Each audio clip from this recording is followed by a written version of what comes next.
कि हमारे पास विपत्तियां, दुख क्यों आते हैं। कोई नहीं चाहता पूरी सृष्टि में कि हमें दुख भोगना पड़े या हमारे पास विपत्ति संकट आवे, हमारा तिरस्कार अपमान हो, कोई नहीं चाहता, लेकिन सबको भोगना पड़ता है। इसके मूल में जाइए, क्यों भोगना पड़ता है? तो बोले पाप कर्म, अशुभ कर्म। अशुभ कर्म का फल है दुख, चिंता, शोक, भय, नाना प्रकार की विपत्तियां। अशुभ कर्म क्यों होते हैं? सुख भोगने की लालसा। जितने भी कानून विरुद्ध, भागवती सिद्धांत के विरुद्ध आचरण होते हैं वो सब पाप कहे जाते हैं, और वो सब होते हैं सुख भोगने के लिए। सुख के लिए हम दूसरे की हिंसा कर देते हैं, या व्यभिचार के लिए, या नाना प्रकार के जितने अशुभ कर्म होते हैं वो सुख भोगने के लिए होते हैं, और परिणाम में दुख मिलता है। अब उस अशुभ को नष्ट किए बिना तुम्हारी विपत्ति, संकट, दुख कोई नहीं मिटा सकता।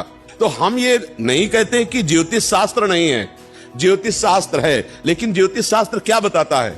तुम्हारे कर्म किए हुए के अनुसार जो रेखाएं बनी है उन्हीं के अनुसार तुम्हें बताता है। अब तुम्हारे कर्म अगर बिगड़े हुए हैं तो अब उसे चाहे तुम 7.5 शनिचर कह दो, चाहे शुक्र बिगड़ा है, चाहे राहु बिगड़ा है, कुछ भी कह लो, अगर अशुभ कर्म नष्ट नहीं हुआ तो तुम्हारी दुख, विपत्ति, संकट निवृत्त नहीं होगा।